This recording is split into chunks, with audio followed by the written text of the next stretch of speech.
morning. എല്ലാവരും safe ആണല്ലേ അല്ലേ? നമുക്ക് മൈക്രോ എക്കണോമിക്സിന്റെ ഫസ്റ്റ് ചാപ്റ്റർ കംപ്ലീറ്റ് ചെയ്തു അല്ലേ? ഫസ്റ്റ് ചാപ്റ്റർ കംപ്ലീറ്റ് ചെയ്തപ്പോൾ എല്ലാവരും ക്ലാസ് ശ്രദ്ധിച്ചിട്ടുണ്ടാവും, മനസ്സിലാക്കിയിട്ടുണ്ടാവും എന്ന് വിശ്വസിക്കുന്നു. സെക്കൻഡ് ചാപ്റ്ററിലോട്ട് പോകുന്നതിന് മുന്നിൽ നമുക്ക് എന്ത് ചെയ്യണം? ഫസ്റ്റ് ചാപ്റ്ററിൽ വരാൻ ചാൻസ് ഉള്ള ക്വസ്റ്റ്യൻസ് എന്തൊക്കെയാണെന്ന് പരിചയപ്പെടണം. ഓക്കെ, ക്വസ്റ്റ്യൻ പാറ്റേൺ എങ്ങനെയാണ്, ഇപ്പം പ്രീവിയസ് ക്വസ്റ്റ്യൻ പേപ്പേഴ്സിൽ വന്നിട്ടുള്ള ക്വസ്റ്റ്യൻസ് ഒക്കെ എങ്ങനെയാണ് എന്നുള്ളത് നമുക്കൊന്ന് നോക്കാം. ഓക്കെ, ഇപ്പം ഒബ്ജക്റ്റീവ് ക്വസ്റ്റ്യൻസ്, കാരണം ഇത് ചെറിയൊരു യൂണിറ്റ് ആണ്, അപ്പോൾ അതുകൊണ്ട് തന്നെ കുറച്ച് ഒബ്ജക്റ്റീവ് ക്വസ്റ്റ്യൻസ് ഉണ്ടാവും. മാക്സിമം ഒരു 3 മാർക്കിലപ്പുറം ഈ ചാപ്റ്ററിന് വരാൻ ചാൻസ് ഇല്ല. പക്ഷെ ആ 3 മാർക്കുള്ള ക്വസ്റ്റ്യൻസ് എവിടെ നിന്ന് വേണമെങ്കിലും വരാം. അപ്പോൾ അതുകൊണ്ട് തന്നെ ഈ ചാപ്റ്റർ ഫുള്ളായിട്ട് നമുക്കൊന്ന് അനലൈസ് ചെയ്ത് നോക്കാം. ഓക്കെ, ഫസ്റ്റിൽ ഞാൻ ഫിൽ ഇൻ ദ ബ്ലാങ്ക്സ് ആണ്. ഫിൽ ഇൻ ദ ബ്ലാങ്ക്സിൽ എങ്ങനെയൊക്കെ ക്വസ്റ്റ്യൻസ് വരാനുള്ള പോസിബിലിറ്റി ഉണ്ടെന്നുള്ളത് നമുക്കൊന്ന് നോക്കാം. Okay, first question, dash is considered as the father of economics. Okay, first question എന്താണ്? Dash is considered as the father of economics. ഉത്തരം അറിയാം, എന്താണ്? ആഡം സ്മിത്ത് അല്ലെ? Adam Smith is considered as father of economics, നമ്മൾ പഠിച്ചിട്ടുണ്ട്. Okay, then second question, the famous book Wealth of Nations was written by dash. The famous book Wealth of Nations was written by dash. Written by whom എന്നാണ് നമ്മൾ പഠിച്ചതാണ്. എന്താണ്? Wealth of Nations was published by all. The famous Wealth of Nations was the famous publication of whom? ആരുടെയാണ്? Adam സ്മിത്തിന്റെയാണ് അല്ലേ? Adam സ്മിത്തിന്റെ famous ആയിട്ടുള്ള publication ആണ് Wealth of Nations. So second question answer, the famous book Wealth of Nations was written by Adam Smith.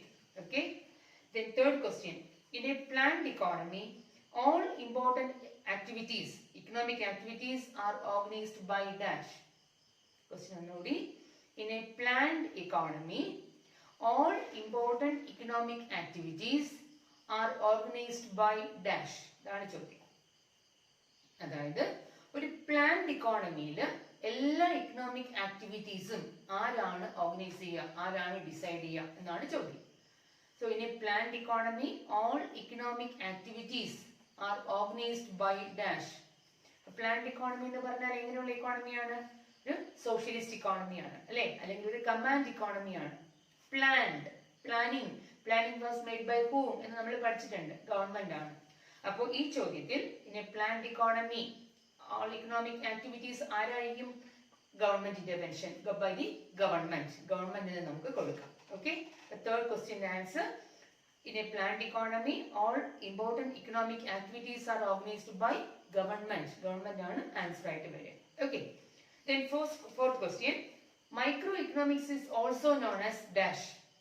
അപ്പോൾ micro ഇക്കണോമിക്സിന് നമ്മൾ വേറൊരു ടേം കൊടുത്തിട്ടുണ്ട്. Microeconomics is also known as dash എന്നാണ്.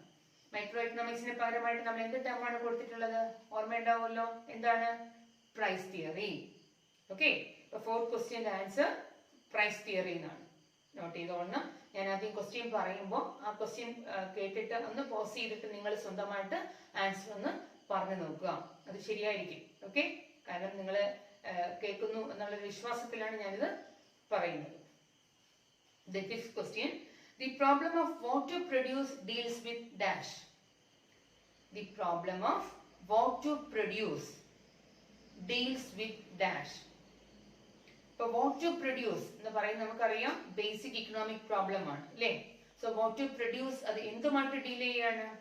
How to allocate the scarce resources അല്ലേ? Allocation of റിസോഴ്സസുമായിട്ട് related ആയിരിക്കും എന്ത്? what to produce. For what to produce, the problem of what to produce is related with, deals with dash എന്നാണ്, but deals with allocation of scarce resources. Okay, then sixth one, technique of using more of capital and less of labor is known as dash. The technique of using more of capital and less of labor is known as dash. Technique of using more of capital കൂടുതലും labour കുറച്ച് മാത്രം ഉപയോഗിക്കുന്ന method ഏതാണ് എന്ന് ചോദിച്ചാൽ നമുക്ക് കണ്ണു അടച്ച് പറയാം അല്ലെ? ഏതാണ്? ക്യാപിറ്റൽ ഇന്റൻസീവ് മെത്തേഡ് ആണ്. യൂസിങ് മോർ ഓഫ് ക്യാപിറ്റൽ കൂടി നിൽക്കുക എന്ന് പറഞ്ഞാൽ എന്താണ്? ക്യാപിറ്റൽ ഇന്റൻസീവ് എന്ന് നമ്മൾ പഠിച്ചതാണ്. Okay, then Principles of Economics was published in the year dash. Principles of Economics നമുക്കറിയാം ആരാണ് principles of economics was published in the year, ഏത് വർഷം പബ്ലിഷ് ചെയ്തു എന്നാണ്. ഓക്കെ, ഏത് വർഷമാണ്? 1890. ഓർമ്മയുണ്ടാവും, നമ്മൾ ഫസ്റ്റില് ഡെഫിനിഷൻസും പബ്ലിക്കേഷൻസും എല്ലാം നമ്മൾ നോക്കിയതാണ്. So principles of economics was published in the year dash എന്നാണ് ചോദ്യം, വർഷം 1890. Okay, then next one, 8th one, the shape of production possibility curve is dash. The shape of production possibility curve or PPC is dash. എന്താണ് shape PPC യുടെ? Concave to the origin അല്ലേ? Concave shape ആണ് normal ആയിട്ടുള്ളൊരു production possibility കർവിന് വരിക. അപ്പോൾ the shape of PPC or production possibility curve is dash എന്ന് പറഞ്ഞാൽ ഓർത്തോളണം എന്താണ്? Concave to the origin. Okay, then next one, 9th one, any point below PPC means dash. Any point below PPC means dash. Any point below PPC എന്ന് പറയുന്നത് എന്താണ്? എന്തിനെയാണ് കാണിക്കുക? inefficient use of resources or underutilization of resources എന്നാണ് നമ്മൾ മീൻ ചെയ്യുക. Okay, under utilisation എന്ന് പറഞ്ഞാൽ എന്താണ്? അവിടെ ലെഫ്റ്റിലോട്ട് വരുന്തോറും, അതായത് ബിലോയോട്ട് വരുന്തോറും പ്രൊഡക്ഷന്റെ അളവ് എന്ത് ചെയ്യും? കുറയും. എങ്ങനെയാണ് പ്രൊഡക്ഷൻ കുറയുക? Underutilisation or inefficient utilisation നമ്മൾ പഠിച്ചതാണ്. അപ്പൊ ഇവിടെ നമുക്ക് എന്ത് എഴുതാം? Any point below PPC means underutilisation or inefficient use of resources എന്ന് നമുക്ക് കൊടുക്കാം. അണ്ടർ യൂട്ടിലൈസേഷൻ ഓഫ് റിസോഴ്സസ് എഴുതിയാലും ശരിയാണ്, അതുപോലെ ഇൻഎഫിഷ്യന്റ് യൂസ് ഓഫ് റിസോഴ്സസ് എഴുതിയാലും ശരിയായിട്ട് വരും. Okay, then economic planning is a feature of dash economic system.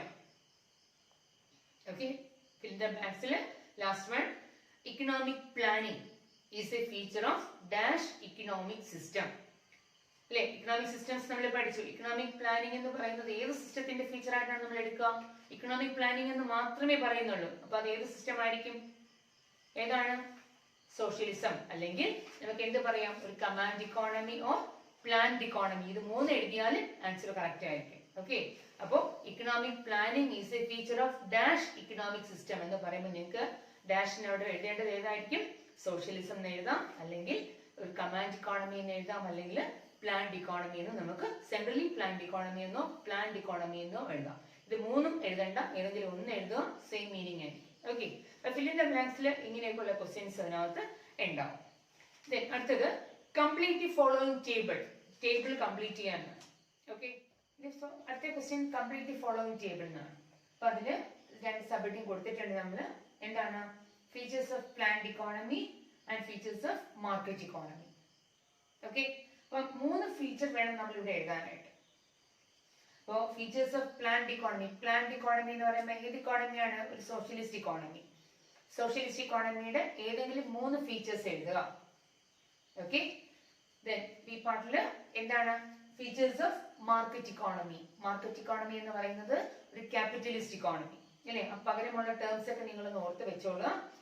Market economy എന്ന് പറഞ്ഞാൽ ക്യാപിറ്റലിസം, ക്യാപിറ്റലിസത്തിന്റെ 3 ഫീച്ചേഴ്സും സോഷ്യലിസത്തിന്റെ അല്ലെങ്കിൽ പ്ലാൻഡ് ഇക്കോണമിയുടെ 3 ഫീച്ചേഴ്സും വേണം നമ്മൾ എഴുതാനായിട്ട്. അപ്പം ഏതൊക്കെ ഫീച്ചേഴ്സ് നമുക്ക് കൊടുക്കാൻ പറ്റുമോ? സോഷ്യലിസത്തിന്റെ ഫീച്ചേഴ്സ് എന്തൊക്കെയാണ്? ഏതൊക്കെയാണ് ഇമ്പോർട്ടന്റ് ആയിട്ടുള്ള ഫീച്ചേഴ്സ് ആയിട്ട് വരിക? സോഷ്യൽ വെൽഫെയർ ഉണ്ട് അല്ലെ? ഒത്തിരി ഫീച്ചേഴ്സ് നമ്മൾ പഠിച്ചതാണ്. ഏതൊക്കെ? പബ്ലിക് ഓണർഷിപ്പ് ഓഫ് പ്രോപ്പർട്ടി പറയാം, അല്ലെങ്കിൽ ഗവൺമെന്റ് ഓണർഷിപ്പ് ഓഫ് പ്രോപ്പർട്ടി എടുക്കാം. ദെൻ എന്താണ്? വെൽഫെയർ മോട്ടീവ് ഉണ്ട് അല്ലെ? ഇക്കണോമിക് പ്ലാനിങ് ഉണ്ട്. ഈ തരത്തിലുള്ള ഫീച്ചേഴ്സ് ഏതെങ്കിലും 3 ഫീച്ചേഴ്സ് നമുക്ക് ഇവിടെ കൊടുക്കാം. ദെൻ ക്യാപിറ്റലിസത്തിൽ അല്ലെങ്കിൽ ഒരു മാർക്കറ്റ് ഇക്കോണമിയുടെ ഫീച്ചേഴ്സ് എന്ന് പറഞ്ഞാൽ എന്താണ്? First one lazy fair policy ഉണ്ട് അല്ലെ? Lazy fair policy, private property, profit motive, competition, ഇങ്ങനെ ഒത്തിരി ഫീച്ചേഴ്സ് ഉണ്ട്. അതിൽ ഏതെങ്കിലും 3 ഫീച്ചേഴ്സ് മാത്രം കൊടുക്കുക. അപ്പൊ ഇങ്ങനെ നിങ്ങൾക്ക് അറേഞ്ച് ചെയ്യാനായിട്ട് ബുദ്ധിമുട്ട് വരില്ല. കിട്ടുമല്ലോ? നമ്മൾ ഈ ക്വസ്റ്റ്യൻ നോക്കി, ഇതാണ് നമ്മുടെ അടുത്ത ക്വസ്റ്റ്യൻ. അപ്പൊ അതില് typical PPC is shown below. Define PPC. What does the points H and L in the diagram implies എന്നാണ് ചോദ്യം. ക്വസ്റ്റ്യൻ ഒന്നുകൂടി. A typical PPC is shown below. Define production possibility curve. Okay, production possibility curve define ചെയ്യുക. Second question, what does the points H and L in the diagram implies? what does the points H and L in the diagram implies? Okay, question clear ആയിട്ടുണ്ടാവും. അപ്പോൾ ഈ ക്വസ്റ്റ്യനിൽ നമ്മൾ ആദ്യം ഇപ്പോൾ ഒരു PPCയുടെ ഒരു മോഡൽ തന്നിട്ടുണ്ട് നമുക്ക് അല്ലെ, ഒരു ഇമാജിനറി ഒരു പ്രൊഡക്ഷൻ പോസിബിലിറ്റി കർവ് നമുക്ക് തന്നിട്ടുണ്ട്. അപ്പൊ ഇതില് നമുക്കറിയാം ഈ ഇങ്ങനെ ഒരു കർവ് വരയ്ക്കുമ്പോൾ ഗുഡ് എക്സും ഗുഡ് വൈയും ആണ്, PPC ആണെന്ന് തന്നെ പറയുന്നുണ്ട്. Typical PPC stone below. അപ്പോൾ ഡെഫിനറ്റ്ലി നമുക്ക് വേറൊരു കർവും അല്ല എന്നുള്ള കാര്യം ഉറപ്പാണ്. അപ്പൊ നമ്മൾ എന്താ ചെയ്യാം, ഇതിന്റെ ഫസ്റ്റ് പാർട്ട് എന്ന് പറയുന്നത് ഡിഫൈൻ PPC. PPCയെ ഡിഫൈൻ ചെയ്യാം അല്ലെ. PPC എങ്ങനെയാണ് നമ്മൾ ഡിഫൈൻ ചെയ്തിട്ടുണ്ടാവുന്നത്? PPC എന്ന് പറയുന്നത് a curve drawn by joining various possible combination of two goods. ഇതൊക്കെ നമ്മൾ പഠിച്ചതാണ് അല്ലെ. Various possible combination of two goods that can be produced with available resources and technology within a given period of time or within a given or within a specific period of time എന്നൊക്കെ പറഞ്ഞ് നമ്മൾ definition പഠിച്ചിട്ടുണ്ട് ഇല്ലേ. ആ definition വേണം നമ്മൾ ഒരു മാർക്കിനായിട്ട് ഒറ്റ സെന്റൻസ് അത് മാത്രം നമ്മൾ അവിടെ എഴുതുക. ഒരു സെക്കൻഡ് പാർട്ട് എന്ന് പറയുന്നത് what does the points H and L in the diagram implies എന്നാണ്. അപ്പൊ പോയിന്റ്സ് H and L, ഈ രണ്ട് പോയിന്റ്സ് നിങ്ങൾ നോക്കിയേ, ഈ രണ്ട് പോയിന്റ്സ് എന്ന് പറയുന്നത് H and L. ഈ രണ്ട് പോയിന്റ്സിന്റെ പ്രത്യേകത എന്താണ്? Point L is on the production possibility curve അല്ലെ. Point L is plotted on the production possibility curve which shows what? Maximum utilization of available resources. Point L എന്ന് പറയുന്നത് എവിടെയാണ് അതിന്റെ പൊസിഷൻ? പ്രൊഡക്ഷൻ പോസിബിലിറ്റി കർവിലാണ്. That is on the PPC, which means അതെന്താണ് mean ചെയ്യുക? അവിടെ മാക്സിമം യൂട്ടിലൈസേഷൻ അല്ലെങ്കിൽ ഫുള്ളർ യൂട്ടിലൈസേഷൻ ഓഫ് റിസോഴ്സസ് എന്നാണ് നമ്മൾ മീനിങ് കൊടുക്കുക. So point L in the graph in the diagram implies maximum utilization of resources or fuller utilization of resources. Okay. Then point H എന്ന് പറയുന്നത് എവിടെയാണ്? which lies below PPC. PPC യുടെ production possibility curve താഴെയാണ് അല്ലേ. അപ്പോൾ point H in the diagram is below the PPC, which implies or which shows what? എന്തായിരിക്കും? Production possibility കർവിന് താഴെ ഒരു പോയിന്റ് വന്നാൽ എന്താണ് അതിന്റെ meaning? Under utilisation of resources or inefficient use of resources. Okay. അപ്പൊ ആദ്യം നിങ്ങൾ ഈ ക്വസ്റ്റ്യൻ ഞാൻ ഒന്നുകൂടെ പറയാം. A typical PPC is shown below. Define PPC. Then what does the points H and L in the diagram implies? 3 മാർക്കിനേക്കുള്ള ഒരു ചോദ്യമാണ്. അപ്പൊ ഫസ്റ്റ് നമ്മൾ എന്ത് ചെയ്യാം? PPCയുടെ ഡെഫിനിഷൻ കൊടുക്കുക. സെക്കൻഡ് ക്വസ്റ്റ്യൻ എന്താണ്? What does the points H and L in the diagram implies? അപ്പോൾ എന്ത് നമ്മൾ കൊടുക്കാം? Point L in the diagram is on the production possibility curve which shows maximum utilization of resources. Second one, third one, point H in the graph or in the diagram is below the production possibility curve which shows what? Underutilization or inefficient use of resources. Okay. അപ്പോൾ ആ question നമുക്ക് അങ്ങനെ answer ചെയ്യാൻ പറ്റും. അപ്പോൾ 13ാമത്തെ ചോദ്യമാണ് draw A production possibility curve. ഒരു table, ഒരു സെറ്റ് തന്നിട്ടുണ്ട്, പ്രൊഡക്ഷൻ പോസിബിലിറ്റി സെറ്റ് ക്വസ്റ്റ്യനിൽ തന്നിട്ടുണ്ടാവും. ഈ ടേബിളിനെ ബേസ് ചെയ്ത് നമ്മളൊരു PPC പ്രിപ്പയർ ചെയ്യണം. അപ്പൊ നമ്മൾ എന്താണ് ചെയ്യേണ്ടത്? ഇതിൽ നോക്കുക, പോസിബിലിറ്റീസ് ഉണ്ട്. എത്ര possibilities? A, B, C, D, E അല്ലേ. 5 പോസിബിലിറ്റീസ് നമുക്ക് തന്നിട്ടുണ്ട്. ദെൻ 2 ഗുഡ്സ് ഉണ്ട്, റൈസും വീറ്റും. അപ്പം റൈസിന്റെ പ്രൊഡക്ഷൻ എന്താണ്? 10, 9 ഇങ്ങനെ കുറഞ്ഞു വരിക. ഫ്രം 10 units to 9, 7, 4, 0 അല്ലേ. അപ്പം റൈസിന്റെ പ്രൊഡക്ഷൻ കുറയാണ്. ദെൻ വീറ്റിന്റെ പ്രൊഡക്ഷൻ ഫ്രം 0, അതിന്റെ പ്രൊഡക്ഷൻ എന്ത് ചെയ്യാം? ഇൻക്രീസ് ചെയ്യുവാണ് അല്ലേ. 0, 1, 2, 3, 4. അപ്പോൾ ഇങ്ങനെ വേരിയബിൾസ് തരുമ്പോൾ നമ്മൾ എപ്പോഴും ഓർക്കുക വീറ്റിന്റെ പ്രൊഡക്ഷൻ ഇൻക്രീസ് ചെയ്യാണ്. അപ്പോൾ ദിസ് വേരിയബിൾ എവിടെ നമ്മൾ മെഷർ ചെയ്യേണ്ടി വരും? It's B measured on X axis. X ആക്സിസിൽ നമ്മൾ വീറ്റ് മെഷർ ചെയ്യാം. ഓക്കെ. ദെൻ റൈസ് എവിടെ മാർക്ക് ചെയ്യേണ്ടി വരും? വൈ ആക്സിസിൽ. അപ്പോൾ റൈസ് വൈ ആക്സിസിൽ മാർക്ക് ചെയ്യുമ്പോൾ നമുക്ക് ജസ്റ്റ് അതിന്റെ വാല്യൂസ് അറിയാമല്ലോ. വാല്യൂസ് പ്ലോട്ട് ചെയ്യുക, വാല്യൂസ് മാർക്ക് ചെയ്യുക 2 ആക്സിസിൽ. അപ്പൊ ഞാൻ എക്സ് ആക്സിസിൽ വീറ്റും വൈ ആക്സിസിൽ റൈസിന്റെ മെഷർമെന്റ് എടുത്തിട്ടുണ്ട്. ഓക്കെ. അപ്പൊ നമുക്ക് റൈസ് ഏത് വരെ വരണം? 10 വരെ, 10 units വരെ നമുക്ക് മാർക്ക് ചെയ്യണം. അപ്പൊ 0 to 10 ഞാൻ മാർക്ക് ചെയ്തിട്ടുണ്ട് വൈയില്. ദെൻ വീറ്റിന്റെ പ്രൊഡക്ഷൻ 4 യൂണിറ്റ്സ് ആണ്. അപ്പൊ ഞാനിവിടെ 4 യൂണിറ്റ്സ് മാർക്ക് ചെയ്തിട്ടുണ്ട്. ഇനി ഇത് എങ്ങനെയാണ് ഒരു PPC നമ്മൾ ഗ്രാഫ് പ്രിപ്പയർ ചെയ്യുക? അപ്പൊ നോക്കുക, ഫസ്റ്റില് പോയിന്റ് എ എന്നുള്ള ഒരു പോസിബിലിറ്റിയിൽ എത്രയാണ് റൈസിന്റെ പ്രൊഡക്ഷൻ 10 യൂണിറ്റ്സും വീറ്റിന്റെ പ്രൊഡക്ഷൻ 0യുമാണ്. ഓക്കെ, അപ്പോ റൈസിന്റെ 10 യൂണിറ്റും വീറ്റിന്റെ 0 യൂണിറ്റും കൂടെ ഇന്റർസെക്ട് ചെയ്ത് വരുന്ന ഒരു പോയിന്റ് നമുക്ക് ഈ ഗ്രാഫിൽ കിട്ടും അല്ലേ? ഈ രണ്ട് നോക്കാം. അപ്പൊ വീറ്റിന്റെ 0 ആൻഡ് റൈസിന്റെ 10. അപ്പൊ ഈ 10ഉം വീറ്റിന്റെ 0യും കൂടെ ഇന്റർസെക്ട് ചെയ്ത് വരുന്ന പോയിന്റ് എവിടെയാണ്? ഈ ഒരു പോയിന്റിലായിരിക്കും അല്ലേ?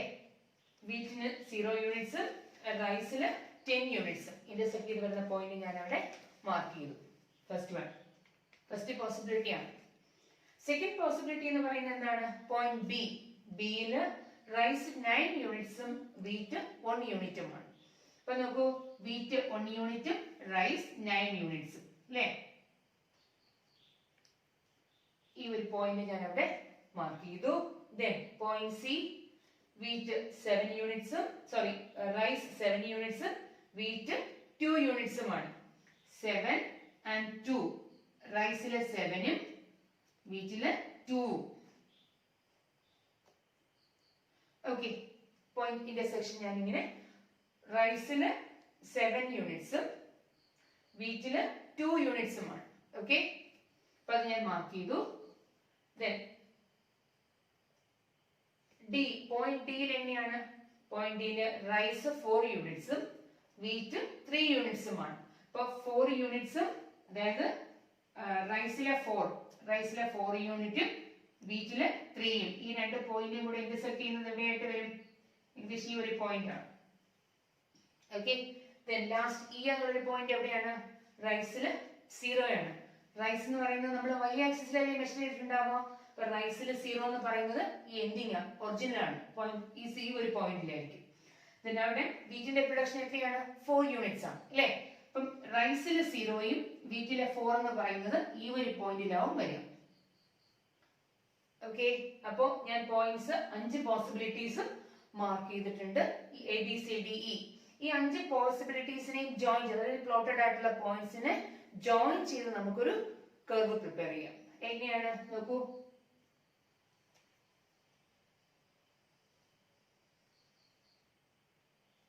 ഓക്കെ, ഇപ്പൊ ഇവിടെ നമുക്ക് എന്ത് ചെയ്യാം?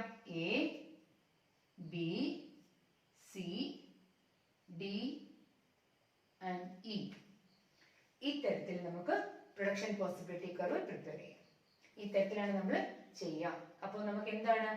എക്സ് ആക്സിസിൽ വീറ്റ് ഇൻക്രീസ് ചെയ്യുന്ന യൂണിറ്റ് ആയിരിക്കും, ഔട്ട്പുട്ട് ആണ്, അല്ലെങ്കിൽ ഗുഡ് ആയിരിക്കും നമ്മൾ മെഷർ ചെയ്യുക എക്സിന്. ദെൻ y എന്ന് പറയുമ്പോൾ ഡിക്രീസ് ചെയ്ത് വരുന്ന യൂണിറ്റിന് നമ്മൾ, ദാറ്റ് ഈസ് ഔട്ട്പുട്ടിന് നമ്മൾ y-യിൽ കൊടുക്കുക, മെഷർമെന്റ് കൊടുത്തിട്ട് ഇന്റർസെക്ഷൻ പോയിന്റുകൾ നോക്കുക. ഓക്കെ, ജസ്റ്റ് നിങ്ങൾ സ്വന്തമായിട്ട് ഈ ആൻസർ നോക്കാണ്ട് സ്വന്തമായിട്ട് ഒരു ഗ്രാഫ് പ്രിപ്പയർ ചെയ്ത് നോക്കുക. അടുത്ത ക്വസ്റ്റ്യൻ ഒരു മാർക്കിന്റെയാണ്, അതായത് identify the type of economic system. Economic system ഇതിൽ ഏത് ടൈപ്പ് ഓഫ് സിസ്റ്റം ആണെന്ന് ഐഡന്റിഫൈ ചെയ്യുക. ഓക്കെ, സ്റ്റേറ്റ്മെന്റ് ഉണ്ട്, നോക്കൂ. Central economic problems regarding allocation of resources are solve through price mechanism. Okay, question ഒന്നുകൂടെ. Central economic problems regarding allocation of resources are solve through price mechanism. Okay, മനസ്സിലായോ? Central economic problems, നമുക്കറിയാം central economic problems regarding allocation of resources, അതായത് allocation of റിസോഴ്സസുമായിട്ടുള്ള ബന്ധപ്പെട്ടിട്ടുള്ള problems price മെക്കാനിസത്തിലൂടെ solve ചെയ്യുന്ന economic system ഏതാണ് എന്നാണ് ചോദ്യം. പ്രൈസ് മെക്കാനിസം മാത്രമാണ് ഇവിടെ ടൂളായിട്ട് എടുത്തിട്ടുള്ളത് അല്ലെ, സെൻട്രൽ പ്രോബ്ലംസ് സോൾവ് ചെയ്യാൻ. പ്രൈസ് മെക്കാനിസം മാത്രമാണെങ്കിൽ നമുക്ക് ഉറപ്പിക്കാം അത് ഏത് സിസ്റ്റം ആയിരിക്കും? ക്യാപിറ്റലിസം അല്ലെങ്കിൽ മാർക്കറ്റ് ഇക്കോണമി എന്ന് നമുക്ക് പറയാം. കാരണം പ്രൈസ് മെക്കാനിസം ആരുടെ ഫീച്ചർ ആയിട്ട് വരും? നമുക്ക് ക്യാപിറ്റലിസത്തിന്റെയോ അല്ലെങ്കിൽ ഒരു മാർക്കറ്റ് ഇക്കോണമിയുടെ ഫീച്ചറാണ് പ്രൈസ് മെക്കാനിസം. ഓക്കെ, അപ്പൊ അത് ക്ലിയർ ആണല്ലോ. അടുത്ത question, classify the following into positive economics and normative economics. വളരെ ഇമ്പോർട്ടന്റ് ആണ്. പോസിറ്റീവ് ഇക്കണോമിക്സ് എന്നും നോർമേറ്റീവ് ഇക്കണോമിക്സ് എന്നും നമ്മൾ ക്ലാസിഫൈ ചെയ്യാം. സ്റ്റേറ്റ്മെന്റ് തന്നിട്ടുണ്ട്. പോസിറ്റീവ് ഇക്കണോമിക്സ് എന്താണെന്ന് അറിയാം. എന്താണ്? വാട്ട് ഈസ്, അത് എന്താണ് എന്ന് പറയുന്നതാണ് ഒരു അനാലിസിസ്, ഒരു കോൺസെപ്റ്റ്. എന്താണെന്ന് പറഞ്ഞാൽ അത് പോസിറ്റീവ്, എങ്ങനെയായിരിക്കണം, അത് ബാഡ് ആണോ ഗുഡ് ആണോ ഇഫക്റ്റീവ് ആണോ ഇൻഇഫക്റ്റീവ് ആണോ എന്നൊക്കെ നോക്കുകയാണെങ്കിൽ അത് നോർമേറ്റീവ്. അത് നമ്മൾ പഠിച്ചതാണ് ഇല്ലേ. അപ്പൊ സ്റ്റേറ്റ്മെന്റ്സ് നോക്കും, 3 സ്റ്റേറ്റ്മെന്റ്സ് തന്നിട്ടുണ്ട്. അതിൽ ഏത് പോസിറ്റീവ് ഏതൊക്കെ നോർമേറ്റീവ് എന്നുള്ളത് നമ്മൾ കണ്ടെത്തണം. First one, globalization badly affected Indian agriculture sector. അപ്പം ഇന്ത്യൻ അഗ്രികൾച്ചർ സെക്ടർ, അതായത് ഒന്നുകൂടെ പറയാം, globalization badly affected Indian agriculture. Globalization ദോഷകരമായിട്ട് എന്തിനെ ബാധിച്ചു എന്നാണ്? ഇന്ത്യൻ അഗ്രികൾച്ചറിനെ ബാധിച്ചു എന്നാണ് ഫസ്റ്റ് സെന്റൻസ് പറയുക, സ്റ്റേറ്റ്മെന്റ് പറയുക. Okay. Second one, India introduced planning in 1951. India introduced planning in 1951. 1951 India എന്ത് സ്റ്റാർട്ട് ചെയ്തു? പ്ലാനിംഗ് സ്റ്റാർട്ട് ചെയ്തു, ഇക്കണോമിക് പ്ലാനിംഗ് സ്റ്റാർട്ട് ചെയ്തു. Okay. Third point, third statement എന്ന് പറയുന്നത് മീൻ, median and mode are the measures of central tendency. Mean, median, mode. Arithmetic mean, median and mode, ഇത് മൂന്നും എന്തായിട്ടാണ് നമ്മൾ കൺസിഡർ ചെയ്യുക? Measures of central tendency measure ചെയ്യാനുള്ള tools ആയിട്ടാണ് നമ്മൾ കൺസിഡർ ചെയ്യുക. സ്റ്റാറ്റിസ്റ്റിക്സിൽ നമ്മൾ ഫസ്റ്റ് ഇയറിൽ പഠിച്ചിട്ടുള്ളതാണ് അല്ലേ. അപ്പൊ ഈ 3 സ്റ്റേറ്റ്മെന്റിൽ ഏതാണ് പോസിറ്റീവ് ഏതാണ് നോർമേറ്റീവ് എന്നാണ് നമ്മൾ നോക്കുക. മനസ്സിലായി കാണുമല്ലോ. ഫസ്റ്റ് സ്റ്റേറ്റ്മെന്റ് എന്താണ്? ഗ്ലോബലൈസേഷൻ.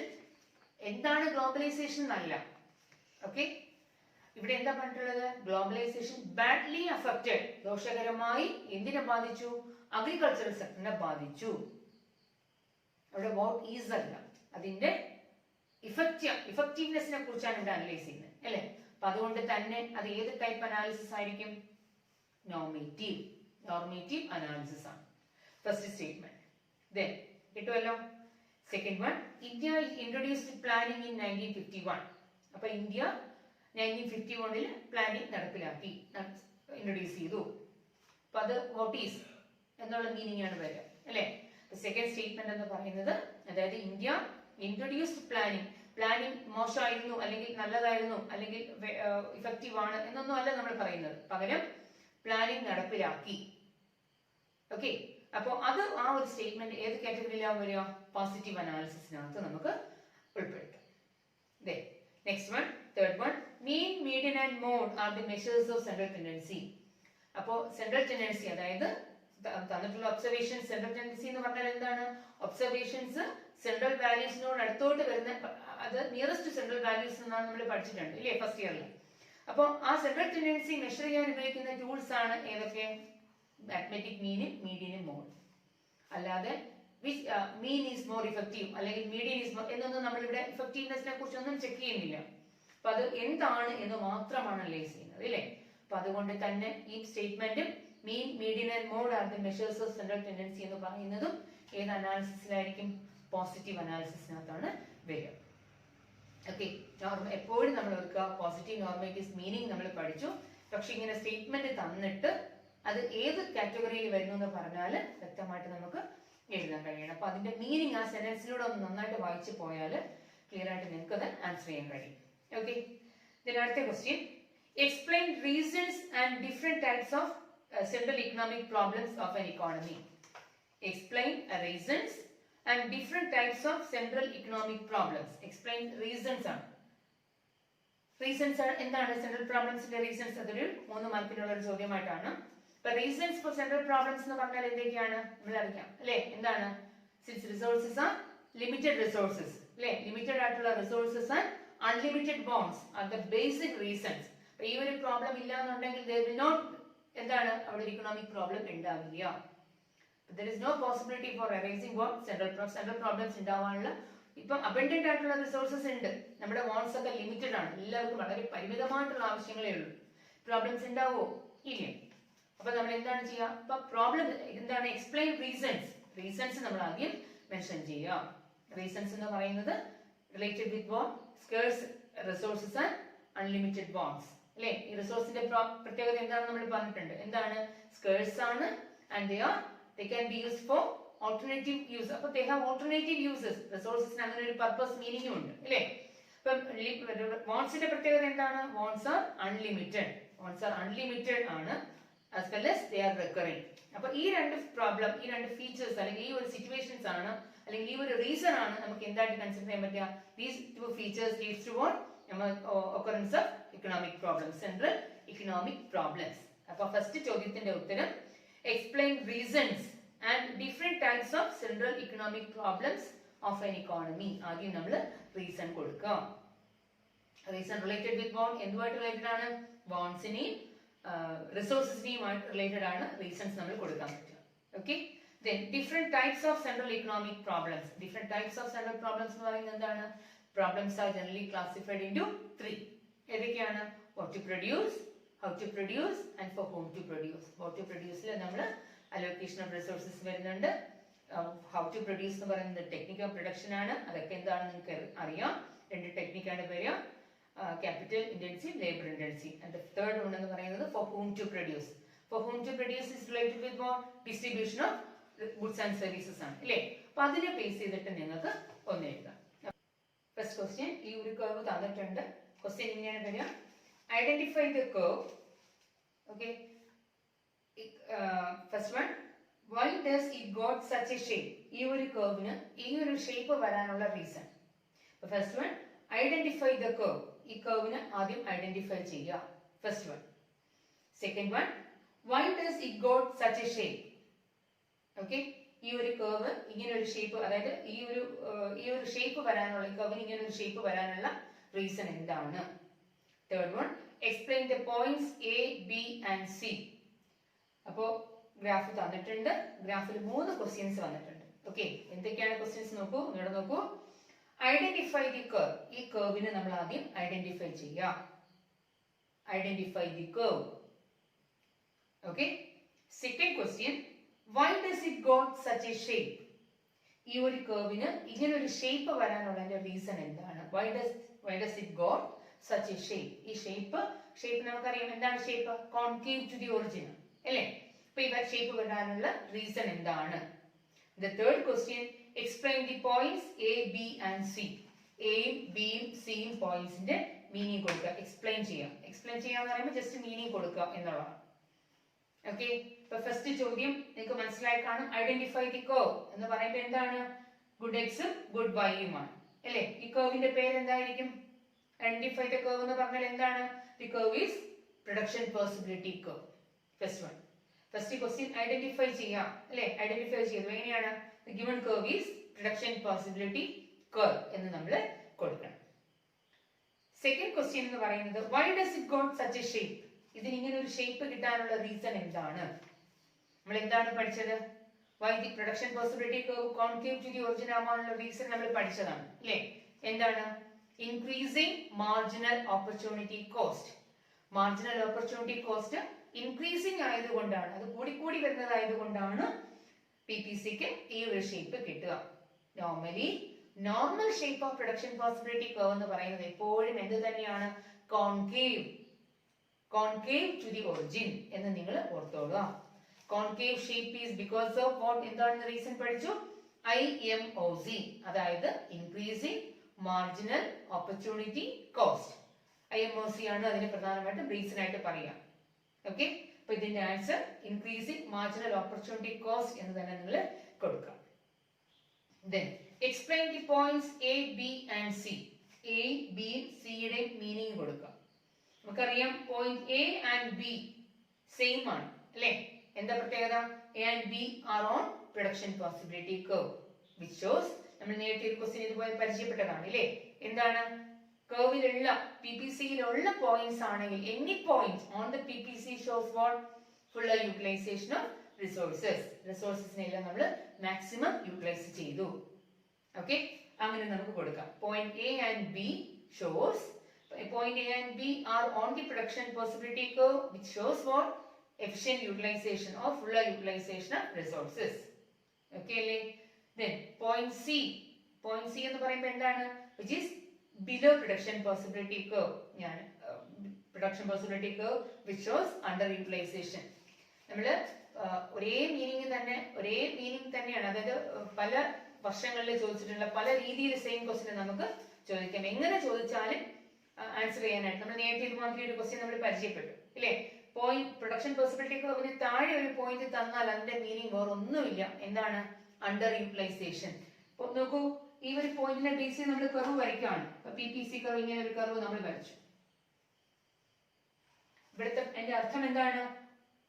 ഫസ്റ്റ് പ്രൊഡക്ഷൻ AB ഉള്ള പ്രൊഡക്ഷൻ പോസിബിലിറ്റി കർവിനേക്കാൾ കുറച്ച് ഔട്ട്പുട്ട് ഗുഡ് എക്സിന്റെ അളവും കുറവാണ്, ഗുഡ് വൈയുടെ അളവും കുറവാണ്, ഇല്ലേ?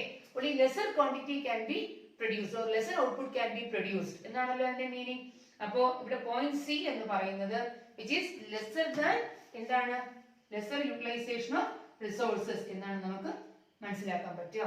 അപ്പൊ ആ തരത്തിൽ ആ മീനിങ് കൊടുക്കാം. ഓക്കെ ഓക്കെ നമ്മുടെ അടുത്ത ക്വസ്റ്റ്യൻ, 18ാമത്തെ question. The production possibility set of an economy is given below.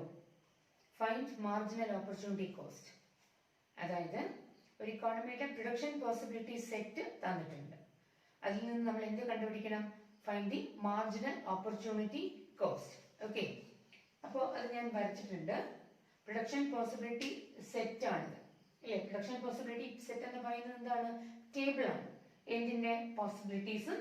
Good to ഗുഡ്സിന്റെ യൂണിറ്റ്സിനെ കാണിക്കുന്ന ഒരു ടേബിൾ ആണ് നമ്മൾ പ്രൊഡക്ഷൻ പോസിബിലിറ്റി സെറ്റ് ആയിട്ട് പഠിച്ചിട്ടുള്ളത്, ഇല്ലേ? അപ്പൊ ഈ പ്രൊഡക്ഷൻ പോസിബിലിറ്റി സെറ്റ് അനുസരിച്ച് നമ്മൾ എന്ത് ചെയ്യണം? MOC കണ്ടുപിടിക്കണം. അതായത് മാർജിനൽ ഓപ്പർച്യൂണിറ്റി കോസ്റ്റ് നമ്മൾ കണ്ടുപിടിക്കണം. ഓക്കെ, MOC എന്താണെന്ന് നമുക്കറിയാം. എന്താണ് MOC? Rate of sacrificing. Rate of sacrificing the unit of one good for what? For obtaining more and more units of some other good, അല്ലേ? അതായത് ഒരു ഗുഡ് അറ്റൈൻ ചെയ്യാൻ വേണ്ടി നമ്മൾ എന്ത് ചെയ്യേണ്ടി വരും? We have to sacrifice more and more units of some another good or other good. ഒരു ഗുഡ് കൂടുതൽ നേടാൻ വേണ്ടി നമ്മൾ എന്ത് ചെയ്യേണ്ടി വരുന്നു? വേറൊരു ഗുഡ് ഫോർഗോൺ ചെയ്യേണ്ടി വരുന്ന റേറ്റിനെയാണ് നമ്മൾ മാർജിനൽ ഓപ്പർച്യൂണിറ്റി കോസ്റ്റ് എന്ന് പറയുക. ഇത് നമ്മൾ തിയറി പഠിച്ചതാണ് ക്ലാസ്സും, അതായത് ക്ലാസ്സിലും നമ്മൾ ഇങ്ങനെ ഒരു എക്സാമ്പിൾ ഡിസ്കസ് ചെയ്തതുമാണ്. ഇതിൽ നോക്കൂ, ഈ ക്വസ്റ്റ്യൻ എങ്ങനെയാണ്? അതിൽ നിങ്ങൾ ഇതൊന്ന് കണ്ടുപിടിച്ച് നോക്കുക. ഈ ക്വസ്റ്റ്യനെ ബേസ് ചെയ്തിട്ട് ഇത് പോസ് ചെയ്ത് നിങ്ങൾ സ്വന്തമായിട്ട് MOC കണ്ടുപിടിക്കുക, എന്നിട്ട് ഇത് ചെക്ക് ചെയ്യാം. ഓക്കെ, നോക്കൂ, MOC എഴുതാം. MOC marginal opportunity cost. അപ്പോൾ A എന്നുള്ളൊരു പോസിബിലിറ്റിയില് ഗുഡ് എക്സിന്റെ പ്രൊഡക്ഷൻ നോക്കൂ. ഗുഡ് എക്സിന്റെ പ്രൊഡക്ഷൻ എന്ന് പറയുന്നത് 0, ഗുഡ് വൈ 10. അപ്പോ എത്ര പോസിബിലിറ്റീസ് ഉണ്ട്? 6 പോസിബിലിറ്റീസ് തന്നിട്ടുണ്ട്. ഓരോ പോസിബിലിറ്റീസിനും കറസ്പോണ്ടിങ് ആയിട്ട് ഗുഡ് എക്സിന്റെ പ്രൊഡക്ഷൻ ഉണ്ട്, ഗുഡ് വൈയുടെ പ്രൊഡക്ഷനും ഉണ്ട്. ഗുഡ് എക്സിന്റെ പ്രൊഡക്ഷൻ എന്ത് ചെയ്യാണ്? ഇൻക്രീസ് ചെയ്ത് വരാം, അല്ലേ? ഗുഡ് വൈയുടെ പ്രൊഡക്ഷൻ ഡിക്രീസ് ചെയ്ത് വരാം. അപ്പോ ഗുഡ് എക്സ് കൂടുതൽ പ്രൊഡ്യൂസ് ചെയ്യണമെങ്കിൽ നമുക്ക് എന്ത് ചെയ്യേണ്ടി വരും? ഗുഡ് വൈയുടെ അളവ് സാക്രിഫൈസ് ചെയ്യേണ്ടി വരും. ആ സാക്രിഫൈസ് ചെയ്യുന്നതിനെയാണ് MOC എന്ന് പറയുന്നത്. ഓക്കെ, അപ്പൊ നോക്കൂ, ഫസ്റ്റ് പോസിബിലിറ്റിയിൽ നമ്മൾ എക്സിന്റെ പ്രൊഡക്ഷൻ 0, ഒന്നും പ്രൊഡ്യൂസ് ചെയ്യുന്നില്ല. എന്റെ റിസോഴ്സസും എന്ത് പ്രൊഡ്യൂസ് ചെയ്യാൻ വേണ്ടി നമ്മൾ യൂട്ടിലൈസ് ചെയ്യാണ്? ഗുഡ് വൈ പ്രൊഡ്യൂസ് ചെയ്യാൻ വേണ്ടി നമ്മൾ എടുക്കാം. ഓക്കെ, B എന്നുള്ളത് സെക്കൻഡ് പോസിബിലിറ്റിയിൽ നമ്മൾ എന്താ ചെയ്യുക? ഗുഡ് എക്സിന്റെ ഒരു യൂണിറ്റ് പ്രൊഡക്ഷൻ കൂട്ടുകയാണ്. നേരത്തെ നമ്മൾ ഒന്നും പ്രൊഡ്യൂസ് ചെയ്തില്ല, ഇപ്പൊ നമ്മൾ എന്ത് ചെയ്യുന്നുണ്ട്? പബ്ലിക്കിന്റെ ഡിമാൻഡ് കൂടി ഒരു യൂണിറ്റ് അധികമായിട്ട് പ്രൊഡ്യൂസ് ചെയ്യുന്നു. For producing 1 unit of good X we have to forgo. നമുക്ക് വൈയുടെ പ്രൊഡക്ഷൻ കുറയ്ക്കണം. ഏതിൽ നിന്ന് ഏതിലോട്ട് കുറയ്ക്കണം? We have to reduce the production of good Y from 10 to 8. നേരത്തെ നമ്മൾ 10 യൂണിറ്റ് പ്രൊഡ്യൂസ് ചെയ്ത സ്ഥലത്ത് ഇപ്പൊ നമുക്ക് എത്ര യൂണിറ്റ് ആയിട്ട് പ്രൊഡ്യൂസ് ചെയ്യേണ്ടി വന്നു? 8 യൂണിറ്റ് മാത്രമേ പ്രൊഡ്യൂസ് ചെയ്യേണ്ടി വന്നുള്ളൂ. 8 യൂണിറ്റ് കാരണം എത്ര യൂണിറ്റോടെ ഫോർഗോൺ ചെയ്തു? 2 യൂണിറ്റിന്റെ ഫോർഗോൺ. 2 യൂണിറ്റ് നമ്മൾ എന്താണ്? സാക്രിഫൈസ് ചെയ്തു, വേണ്ടാന്ന് വെച്ചു. സാക്രിഫൈസ് ചെയ്തിട്ടാണ് നമ്മൾ എന്ത് ചെയ്ത്? എക്സിന്റെ പ്രൊഡക്ഷൻ 1 യൂണിറ്റ് ഇൻക്രീസ് ചെയ്തു, അല്ലേ? അപ്പോൾ റേറ്റ് ഓഫ് സാക്രിഫൈസിങ് എന്ന് പറയുന്നത് ഇവിടെ എത്രയാണ്? From 10 to 8. അപ്പൊ നമ്മൾ എത്ര സാക്രിഫൈസ് ചെയ്തു? 2 എന്നാണ് നമ്മൾ ഉത്തരം വരിക. അപ്പൊ ഇവിടെ നമ്മൾ 2 എന്ന് കൊടുത്തു. ഓക്കെ, സാക്രിഫൈസിങ് തുടങ്ങുന്നത് ഇവിടാണ്. ഓക്കെ, ഒരു ഗുഡ് അഡീഷണൽ ആയിട്ട് പ്രൊഡ്യൂസ് ചെയ്യുന്നതിന് വേണ്ടി നമ്മൾ വേറൊരു ഗുഡ് സാക്രിഫൈസ് ചെയ്യുന്നതിന്റെ റേറ്റ് ആണ് നമ്മൾ MOC എന്ന് പറയുക. ഓക്കെ, B കഴിഞ്ഞു. C എന്നുള്ളൊരു പോസിബിലിറ്റി നോക്കിയേ. ഗുഡ് എക്സിന്റെ പ്രൊഡക്ഷൻ അപ്പോ 1 യൂണിറ്റിൽ നിന്നും 2 യൂണിറ്റ് ആയിട്ട് ഇൻക്രീസ് ചെയ്യും, അല്ലേ? അവിടെയും നമ്മൾ എന്ത് ചെയ്യേണ്ടി വന്നു? ഗുഡ് വൈയുടെ production from 8 to 6. 8 units produce ചെയ്ത സ്ഥലത്ത് ഇപ്പൊ എത്രയും നമുക്ക് പ്രൊഡ്യൂസ് ചെയ്യുന്നുള്ളൂ? 6 യൂണിറ്റ്സ് ആണ് പ്രൊഡ്യൂസ് ചെയ്യുക. അവിടെയും നമ്മൾ എന്ത് ചെയ്തു? 2 യൂണിറ്റ്സ് നമ്മൾ സാക്രിഫൈസ് ചെയ്തു. അപ്പൊ ഈ സാക്രിഫൈസ് ചെയ്യുന്ന പറയുമ്പോൾ നോക്കൂ, 10 minus 8 2, അല്ലേ? അതുപോലെ 8 - 6 2. ഇവിടെയും 2 യൂണിറ്റ്സ് വീതമാണ് നമ്മൾ എന്ത് ചെയ്യേണ്ടി വരിക? സാക്രിഫൈസ് ചെയ്യേണ്ടി വരിക, ആസ് പെർ ദിസ് എക്സാമ്പിൾ. ഈ എക്സാമ്പിൾ അനുസരിച്ചാണ്. ഓക്കെ, ഇതിന് അടുത്തൊരു പോസിബിലിറ്റി നോക്കിയേ. ഡി എന്നുള്ളൊരു പോസിബിലിറ്റിയില് നമ്മൾ ഗുഡ് എക്സ് 3 യൂണിറ്റ്സും ആണ് പ്രൊഡ്യൂസ് ചെയ്യുക. അവിടെ ഗുഡ് വൈയുടെ പ്രൊഡക്ഷൻ 4 യൂണിറ്റ്സ് ആണ് അല്ലേ. അപ്പൊ അവിടെ നമ്മൾ അതിന് മുന്നിൽ എന്താണ് 6 യൂണിറ്റ്സിൽ നിന്ന് 4 യൂണിറ്റ്സ് ആയിട്ട് റെഡ്യൂസ് ചെയ്തു, കുറച്ചു. അപ്പൊ അവിടെ നമ്മൾ ഫോർഗോൺ ചെയ്ത റേറ്റ് 2 ആണ്. സെയിം പ്രൊസീജിയർ ആണ് ഇ വരുമ്പോൾ ഗുഡ് എക്സിന്റെ പ്രൊഡക്ഷൻ 4ഉം ഗുഡ് വൈയുടെ പ്രൊഡക്ഷൻ 2ഉം. അപ്പൊ നമ്മൾ ഫ്രം പ്രൊഡക്ഷൻ ഓഫ് വൈ ഏതായി 4ൽ നിന്ന് 2 ആയിട്ട് ഡിക്രീസ് ചെയ്തു. അവിടെയും ഫോർഗോൺ ചെയ്തത് എത്രയാണ്? 2 ആണ് ഇല്ലേ. ആൻഡ് ദ ലാസ്റ്റ് വൺ എഫിൽ നോക്കിയേ. എഫിൽ നമ്മൾ ഗുഡ് എക്സിന്റെ പ്രൊഡക്ഷൻ 5ഉം ഗുഡ് വൈയുടെ പ്രൊഡക്ഷൻ 0ഉം ആണ്. അപ്പൊ അതിന്റെ അർത്ഥം എന്താണ്? അവിടെ നമ്മൾ എന്താ ചെയ്യുക? എൻറ്റയർ റിസോഴ്സസും മൊത്തം റിസോഴ്സസിനെയും ഉപയോഗിച്ച് നമ്മൾ എന്ത് മാത്രമാണ് പ്രൊഡ്യൂസ് ചെയ്യുന്നത്? ഗുഡ് എക്സ് മാത്രമാണ്. ഗുഡ് എക്സ് മാത്രമായിട്ട് നമ്മൾ 5 യൂണിറ്റ്സ് പ്രൊഡ്യൂസ് ചെയ്തു. അപ്പൊ അവിടെ ഗുഡ് വൈയുടെ പ്രൊഡക്ഷൻ എന്താണ്? നേരത്തെ നമ്മൾ 2 യൂണിറ്റ് പ്രൊഡ്യൂസ് ചെയ്തതാണ്. ഇപ്പൊ നമ്മൾ എന്ത് ചെയ്തു? ഒന്ന് പ്രൊഡ്യൂസ് ചെയ്തില്ല. ആ പ്രൊഡ്യൂസ് ചെയ്തുകൊണ്ടിരുന്ന 2 യൂണിറ്റും കൂടെ നമ്മൾ ഫോർഗോൺ ചെയ്തു. അതും വേണ്ടാന്ന് വെച്ചു. എൻറ്റയർ റിസോഴ്സസ് അവിടെ നമ്മൾ 0 ആക്കി. ഓക്കെ, 0 ആക്കിയപ്പോഴാണ് നമുക്ക് എന്ത് ചെയ്യാൻ പറ്റിയത്? ഗുഡ് എക്സിന്റെ പ്രൊഡക്ഷൻ മാക്സിമത്തിലെത്തിയ 5 യൂണിറ്റ്സ് നമുക്ക് പ്രൊഡ്യൂസ് ചെയ്യാൻ പറ്റിയത്. അപ്പൊ അതുകൊണ്ട് തന്നെ നമുക്ക് ഇവിടെയും എന്ത് എഴുതാം? 2 എന്ന് കൊടുക്കാം. ഓക്കെ, അപ്പൊ ഈ MOC നമ്മൾ കണ്ടുപിടിക്കേണ്ട റേറ്റ് നിങ്ങൾക്ക് മനസ്സിലാവും. എങ്ങനെയാണ്? ഫോർഗോൺ ചെയ്ത റേറ്റ് അനുസരിച്ചാണ്. ഏത് യൂണിറ്റ്, അതായത് ഗുഡ് എക്സ് അല്ല, ഗുഡ് എക്സ് കൂടുതൽ കിട്ടുന്നതിന് വേണ്ടി ഗുഡ് വൈ നമ്മൾ ഫോർഗോൺ ചെയ്തു. Rate of sacrificing more and more units of good y for obtaining more and more good units of good x. അല്ലേ, ഗുഡ് എക്സ് അറ്റൈൻ ചെയ്യാൻ വേണ്ടി നമ്മൾ എന്ത് ചെയ്തു? ഗുഡ് വൈയുടെ റേറ്റ് സാക്രിഫൈസ് ചെയ്തു. ആ റേറ്റിനെയാണ് നമ്മൾ MOC എന്ന് പറയുക. അപ്പൊ ഇവിടെ MOCയുടെ റേറ്റ് എങ്ങനെയാണ്? അതിന്റെ ട്രെൻഡ് എങ്ങനെയാണെന്ന് നോക്കിയേ. എപ്പോഴും നമ്മൾ ഫോർഗോൺ ചെയ്യുന്ന റേറ്റ് എന്ന് പറയുന്നത് 2 യൂണിറ്റ്സ് വെച്ചിട്ടാണ്. അപ്പൊ ഇതിന് ഏത് ട്രെൻഡ് ആണെന്ന് നമുക്ക് പറയാം. നോർമലി നമ്മൾ പഠിച്ചതുപോലെ, അതായത് PPCയുടെ ഷേപ്പ് എന്താണെന്ന് നമ്മൾ പഠിച്ചിരുന്നു ഇല്ലേ. എന്താണ്? കോൺകേവ് ടു ദി ഒറിജിൻ അല്ലേ. അപ്പൊ ഈ this concave shape of PPC is due to or because of എന്താണ് റീസൺ എന്നായിട്ട് പഠിച്ചിട്ടുള്ളത് നമ്മൾ ഇൻക്രീസിംഗ് മാർജിനൽ ഓപ്പർച്യൂണിറ്റി കോസ്റ്റ്. നമ്മൾ IMOC പഠിച്ചതാണ്. അപ്പൊ ഇവിടെ IMOC ആണെന്ന് പറയാൻ പറ്റുമോ? മാർജിനൽ ഓപ്പർച്യൂണിറ്റി കോസ്റ്റിന്റെ ട്രെൻഡ് എങ്ങനെയാണ്? കോൺസ്റ്റന്റ് ആണ് അല്ലെ, ചേഞ്ച് ഇല്ല. 2 എല്ലായിടത്തും 2 യൂണിറ്റ്സ് വെച്ചിട്ടാണ് നമ്മൾ ഫോർഗോൺ ചെയ്യുക. അപ്പൊ 2 യൂണിറ്റ്സ് ആണ് ഈക്വൽ ആയിട്ട് സാക്രിഫൈസ് ചെയ്യുന്നു. അതായത് ഒരു മാറ്റവും ഇല്ല, കോൺസ്റ്റന്റ് ആണെന്ന് നമുക്ക് പറയാം. അപ്പൊ ഈ ഒരു MOC നമുക്ക് എന്തിട്ടങ്ങ് പറയാം? Constant marginal opportunity cost, CMOC. If the marginal opportunity cost is constant, what will be the shape of PPC? അത് നിങ്ങളൊന്ന് വരച്ചു നോക്കൂ. ഈ ഒരു ക്വസ്റ്റ്യന്റെ ഗ്രാഫ് നിങ്ങളൊന്ന് പ്രിപ്പയർ ചെയ്ത് നോക്കുക. ഓക്കെ, അപ്പൊ നിങ്ങൾക്ക് അത് മനസ്സിലാകും എന്തായിരിക്കും അതിന്റെ ഷേപ്പ്. ഓക്കെ, വരച്ചു നോക്കിയിട്ട് മാത്രം ഞാൻ ഈ പറയുന്ന ആൻസർ വെച്ച് ചെക്ക് ചെയ്ത് നോക്കുക കറക്റ്റ് ആണോ. അതായത് മാർജിനൽ ഓപ്പർച്യൂണിറ്റി കോസ്റ്റ് കോൺസ്റ്റന്റ് ആവുമ്പോൾ ദാറ്റ് മീൻസ് സെയിം ആയിട്ട് നിൽക്കുകയാണെങ്കിൽ, മാറ്റമില്ലാതിരിക്കുവാണെങ്കിൽ the shape of PPC will be a straight line. ഒരു സ്ട്രെയിറ്റ് ലൈൻ ആയിരിക്കും, ഡൗൺവേർഡ് സ്ലോപ്പിംഗ് സ്ട്രെയിറ്റ് ലൈൻ ആയിരിക്കും PPC. ഒരിക്കലും എന്താവില്ല, നോർമൽ ആയിട്ടുള്ള ഒരു കോൺകേവ് ഷേപ്പ് കിട്ടില്ല. ഓക്കെ, അപ്പൊ അത് ഇവിടെ നിങ്ങളൊന്ന് ഓർത്ത് വെച്ചിരിക്കാം. ഇപ്പൊ തൽക്കാലം ഒരു ടേബിൾ തന്നാൽ, ഒരു പ്രൊഡക്ഷൻ പോസിബിലിറ്റി സെറ്റ് തന്നാൽ അതിനെ ബേസ് ചെയ്ത് MOC നമ്മൾ കണ്ടുപിടിക്കാനായിട്ട് ഓക്കെ ആണ്. ഓക്കെ അല്ലേ? അപ്പോൾ അടുത്ത ക്വസ്റ്റ്യൻ എന്ന് പറയുന്നത് കംപ്ലീറ്റ് ദി ഫോളോയിങ് ടേബിൾ. ഈ ഒരു ടേബിൾ നമ്മൾ കംപ്ലീറ്റ് ചെയ്യാം. ഓക്കെ, ടേബിളിൽ ബ്ലാങ്ക് ആയിട്ടുള്ള സ്പേസ് ഉണ്ട്, അവിടെ നമ്മൾ കംപ്ലീറ്റ് ചെയ്യാനാണ്. 2 കോളം തന്നിട്ടുണ്ട്. എന്താണ്? എക്കോണമി ഉണ്ട്, സൊല്യൂഷൻസ് ടു സെവറൽ പ്രോബ്ലംസ് ഉണ്ട് അല്ലേ. ഫസ്റ്റ് കോളം ഇക്കോണമീസ് ആണ്, second column solutions to several problems. First column blank ആണ്. ഇക്കോണമി ഏത് ടൈപ്പ് ഓഫ്, ഏത് നേച്ചർ ഓഫ് ഇക്കോണമി ആണെന്നുള്ളത് നമ്മൾ ഇക്കണോമിക് സിസ്റ്റംസ് ആണ് നമ്മൾ നോക്കുക. ഇക്കോണമി എന്ന് പറയുമ്പോൾ economic systems. Solutions to several problems എന്ന് പറയുമ്പോൾ ഫസ്റ്റ് തന്നിട്ടുണ്ട് price mechanism. Price mechanism solution ആക്കുന്ന അല്ലെങ്കിൽ സെൻട്രൽ പ്രോബ്ലംസിനെ പ്രൈസ് മെക്കാനിസത്തിലൂടെ സോൾവ് ചെയ്യുന്ന ഇക്കണോമിക് സിസ്റ്റം ഏതാണ് എന്നാണ് ചോദ്യം. അപ്പൊ ഇവിടെ which economic system uses price mechanism to solve central economic problems. Central economic problems അല്ലെങ്കിൽ സെൻട്രൽ പ്രോബ്ലംസ് സോൾവ് ചെയ്യാൻ പ്രൈസ് മെക്കാനിസം എന്ന ടൂള് അല്ലെങ്കിൽ ആ ഒരു ഇൻസ്ട്രുമെന്റ് യൂസ് ചെയ്യുന്ന ഇക്കണോമിക് സിസ്റ്റം എന്താണ് എന്നാണ് ചോദ്യം. അപ്പം പ്രൈസ് മെക്കാനിസം എന്ന് കേൾക്കുമ്പോഴേ നമ്മൾ ഓർക്കണം അത് ഏത് സിസ്റ്റത്തിന്റെ ഫീച്ചർ ആണ്. ഏറ്റവും ഇമ്പോർട്ടന്റ് ആയിട്ട് പ്രൈസ് മെക്കാനിസം റോള് വരുന്നത് ഏത് സിസ്റ്റത്തിലായിരിക്കും? ഏത് സിസ്റ്റത്തിലാണ്? ഒരു മാർക്കറ്റ് ഇക്കോണമിയിൽ അല്ലെ, അല്ലെങ്കിൽ ഒരു ക്യാപിറ്റലിസ്റ്റ് ഇക്കോണമി എന്ന് നമുക്ക് പറയാം. ഓക്കെ, ഇപ്പൊ ഫസ്റ്റില് എന്ത് എഴുതുക? ക്യാപിറ്റലിസ്റ്റ് ഇക്കോണമി എന്ന് കൊടുക്കുക, അല്ലെങ്കിൽ മാർക്കറ്റ് ഇക്കോണമി എന്ന് കൊടുക്കുക. ഓക്കെ, ഇപ്പൊ ഫസ്റ്റ് ഇവിടെ എഴുതേണ്ടത് എന്താണ്? ക്യാപിറ്റലിസം അല്ലെങ്കിൽ മാർക്കറ്റ് ഇക്കോണമി. ഓക്കെ, അപ്പൊ സെക്കൻഡ് ക്വസ്റ്റ്യൻ നിങ്ങൾക്ക് മനസ്സിലായിട്ടുണ്ടാവും. അതുമാതിരി എന്താണ് ഇക്കണോമിക് സിസ്റ്റം ഏതാണെന്നാണ് കൊടുക്കാൻ.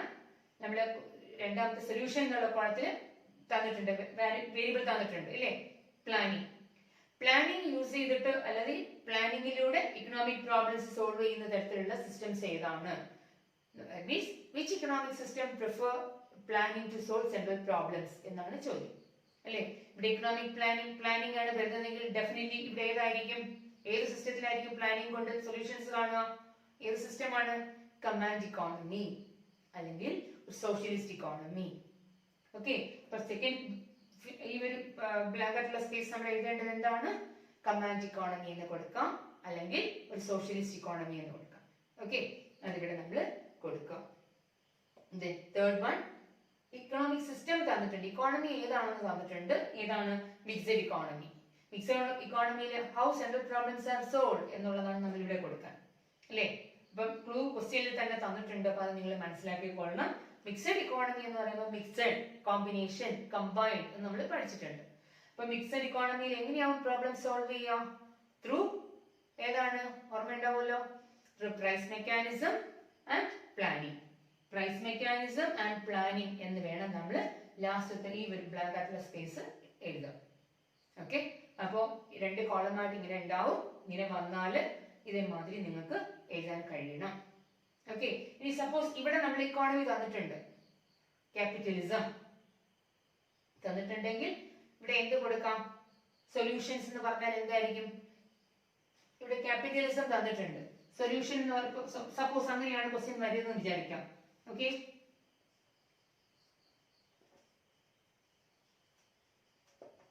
ക്യാപിറ്റലിസം തന്നിട്ട് ഇവിടെ ബ്ലാങ്ക് ആയിട്ട് തരുവാണെങ്കിൽ ഇവിടെ നമ്മൾ ഡെഫിനറ്റ്ലി എന്താ കൊടുക്കേണ്ടി വരിക? സൊല്യൂഷൻസ് ടു സെൻട്രൽ പ്രോബ്ലംസ് ആണ് അല്ലേ? ഇപ്പൊ economy capitalism, solutions to central problems ആണ് ചോദ്യം വരുന്നതെങ്കിൽ നമ്മൾ ഇവിടെ കൊടുക്കണം എന്താണ്? Price mechanism. പ്രൈസ് മെക്കാനിസത്തിലൂടെയാവും ക്യാപിറ്റലിസ്റ്റ് ഇക്കോണമിയിൽ എന്ത് ചെയ്യുക? സെൻട്രൽ പ്രോബ്ലംസ് സോൾവ് ചെയ്യുക.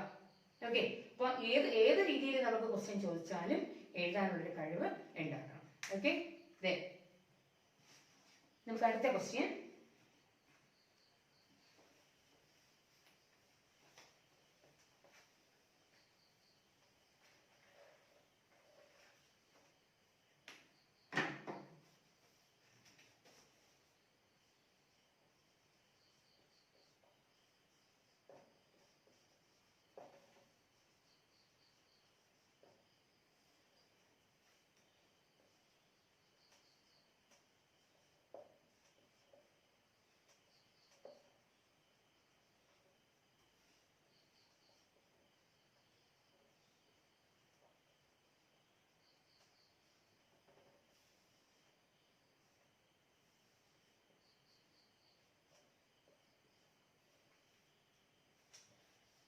ഓക്കെ, നമ്മുടെ അടുത്ത ക്വസ്റ്റ്യൻ എന്ന് പറയുന്നത് 20ാമത്തെ ചോദ്യം. കംപ്ലീറ്റ് ദ ചാർട്ട് എന്നാണ്. ഇങ്ങനെ ഒരു ഫ്ലോ ചാർട്ട് തന്നിട്ടുണ്ട്, അത് കംപ്ലീറ്റ് ചെയ്യുക. അപ്പൊ നോക്കൂ, central problems of an economy അല്ലേ? അപ്പോൾ സെൻട്രൽ പ്രോബ്ലംസിനെ നമ്മൾ മൂന്നായിട്ട് സ്പ്ലിറ്റ് ചെയ്തിട്ടുണ്ട്. ഇപ്പൊ ഇത് ക്വസ്റ്റ്യൻ കാണുമ്പോൾ തന്നെ നമുക്കറിയാം എന്തൊക്കെയാണ് സെൻട്രൽ പ്രോബ്ലംസ് എന്ന് പറയാ. ഏതൊക്കെയാണ്? പ്രധാനമായിട്ട് 3 രീതിയിലാണ്, 3 പ്രോബ്ലംസ് ആണ് ഒരു ഇക്കോണമി ഫേസ് ചെയ്യുക അല്ലേ? ഏതൊക്കെ പ്രോബ്ലംസ് ആണ്? അപ്പൊ നിങ്ങൾ നോക്കൂ, ഇങ്ങനെ ഒരു വളരെ സിമ്പിൾ ആണ്. കംപ്ലീറ്റ്ലി ചാർട്ട്, ഈ ചാർട്ട് കംപ്ലീറ്റ് ചെയ്യുക. Central problems of an economy, ഒരു ഇക്കോണമിയുടെ സെൻട്രൽ പ്രോബ്ലംസിനെ നമ്മൾ മൂന്നായിട്ട് സ്പ്ലിറ്റ് ചെയ്യുന്നു. ഓക്കെ, ഇപ്പൊ ഫസ്റ്റ് പ്രോബ്ലം, ഫസ്റ്റ് ആരോ മാർക്ക് എന്ന് പറയുന്നത് എങ്ങനെയായിരിക്കും കാണിക്കുക? വാട്ട് ടു പ്രൊഡ്യൂസ് അല്ലേ? What to produce and in what quantities. Second one how to produce. Okay, അങ്ങനെയാണെങ്കിൽ തേർഡ് വൺ എന്തായിരിക്കും? For whom to produce. അപ്പോൾ സെൻട്രൽ പ്രോബ്ലംസിനെ നമ്മൾ മൂന്നായിട്ട് സ്പ്ലിറ്റ് ചെയ്യും. what to produce, how to produce and for whom to produce. Okay, then അടുത്ത question.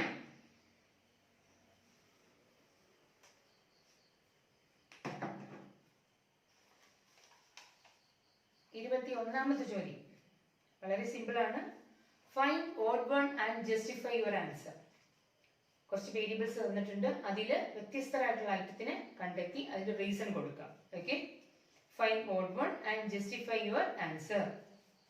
Variables ഇതൊക്കെയാണ്: income of a teacher, supply of a production unit, national income, demand for umbrella. Variables ഒന്നുകൂടി: income of a teacher, supply of a production unit, national income, demand for umbrella. അപ്പൊ നോക്കൂ, ഇതില് ഒരു variable മാത്രം indifferent ആണ്, ബാക്കിയെല്ലാം same meaning കൊടുക്കുന്നുണ്ട്. അതിലേതാണ് എന്നുള്ളതാണ് നമ്മൾ കണ്ടെത്തേണ്ടത്. അപ്പം ഇൻകം ഓഫ് എ ടീച്ചർ എന്ന് പറഞ്ഞാൽ എന്താ? ഒരു ടീച്ചറിന്റെ മാത്രം ഇൻകം ആണ്, അല്ലേ?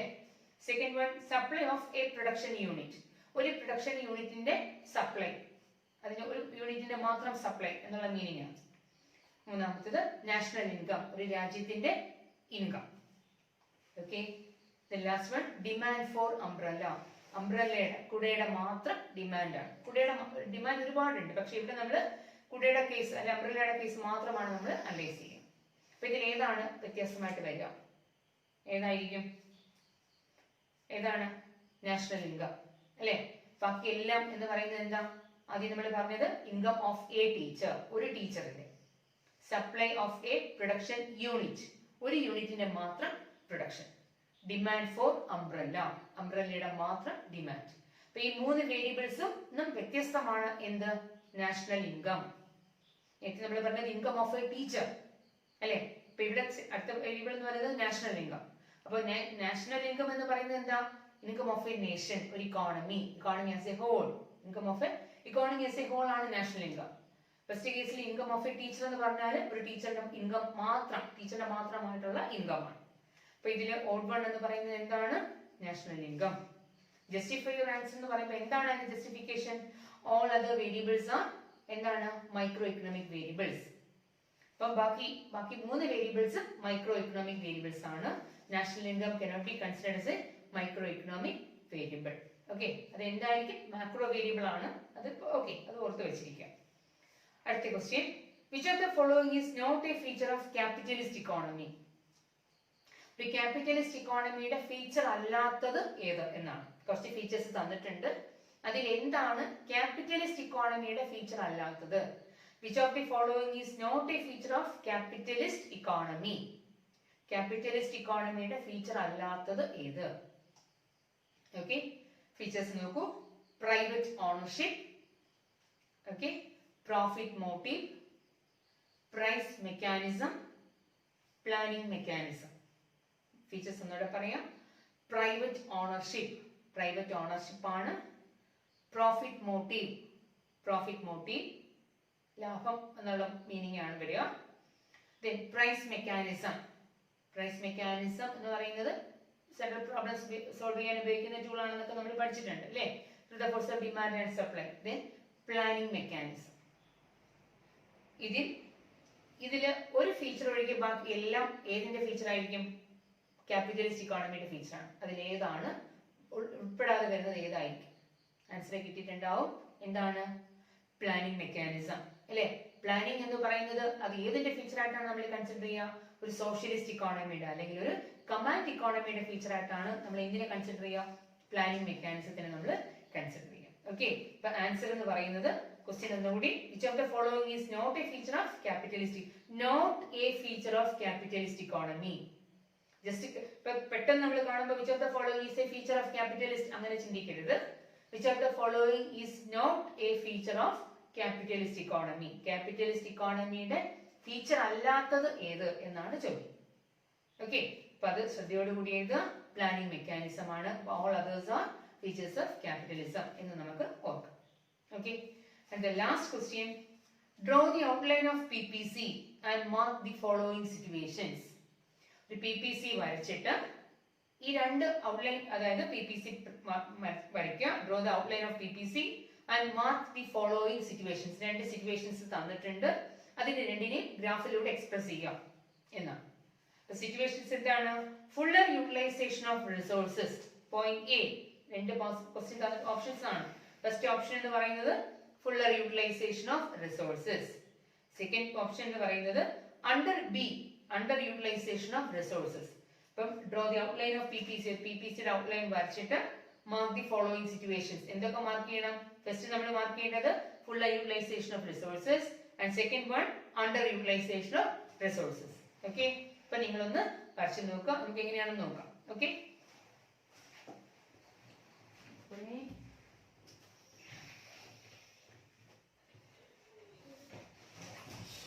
ശ്രദ്ധിച്ചപ്പാ.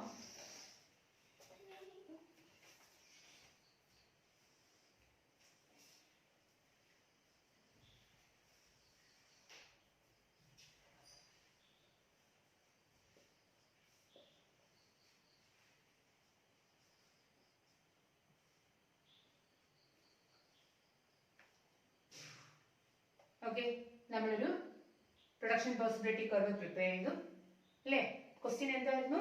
Draw the outline of PPC. PPCയുടെ ഔട്ട്ലൈൻ വരയ്ക്കുക. PPCയുടെ ഔട്ട്ലൈൻ നമ്മളൊരു ഇമാജിനറി PPC പ്രിപ്പയർ ചെയ്തു. Then mark the following situations. Following സിറ്റുവേഷൻസിനെ മാർക്ക് ചെയ്യുക. ഫസ്റ്റ് വൺ എന്ന് പറയുന്നത് എന്തായിരുന്നു? First option A, fuller utilization of resources, അതായത് മാക്സിമം യൂട്ടിലൈസേഷൻ ഓഫ് റിസോഴ്സസ് എന്നാണ്. ഫുള്ളർ യൂട്ടിലൈസേഷൻ വരുമ്പോൾ നമ്മൾ ഈ ഒരു PPCയിൽ എവിടെയാണ് നമ്മൾ ഫുള്ളർ യൂട്ടിലൈസേഷൻ മാർക്ക് ചെയ്യുക?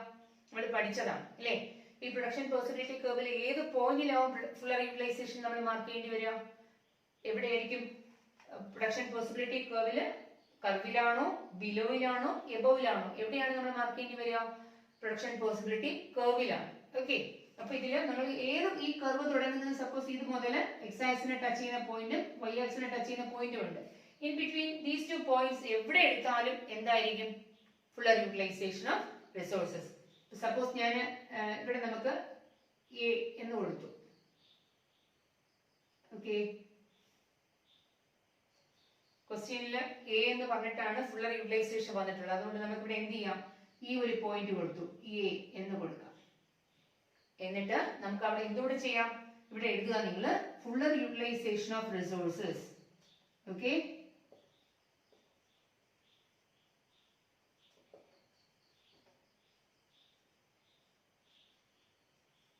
റിസോഴ്സസ് എന്ന് നിങ്ങൾ കൊടുക്കാം. ദെൻ അപ്പൊ ഫസ്റ്റ് പോയിന്റ് ആയി. ഇനി സെക്കൻഡ് പോയിന്റ് എന്താണ്? അണ്ടർ യൂട്ടിലൈസേഷൻ ഓഫ് റിസോഴ്സസ് എന്നാണ്. പോയിന്റ് ബി രണ്ടാമത്തെ ഓപ്ഷൻ ആയിട്ടാണ് തന്നിട്ടുള്ളത്. എന്താണ്? Under utilisation of resources. അപ്പൊ അണ്ടർ യൂട്ടിലൈസേഷൻ എപ്പോഴും നമുക്കറിയാം എവിടെയായിരിക്കും? പ്രൊഡക്ഷൻ പോസിബിലിറ്റി കർവിന്റെ ബിലോയിൽ, അതായത് PPCയുടെ താഴെ ഒരു പോയിന്റിലായിരിക്കും എപ്പോഴും എന്ത് സംഭവിക്കുക? Under utilization. ഓക്കെ, അപ്പൊ ഇഷ്ടമുള്ള സ്ഥലത്ത് നമുക്ക് ഒരു പോയിന്റ് എടുക്കാം. ഇവിടെ നമ്മൾ ബി എന്ന് പറഞ്ഞു കൊടുക്കുകയാണ്. ബിയുടെ പ്രത്യേകത എന്താണ്? Under utilization. Okay, under utilisation of resources എന്ന് നമ്മൾ കൊടുക്കാം.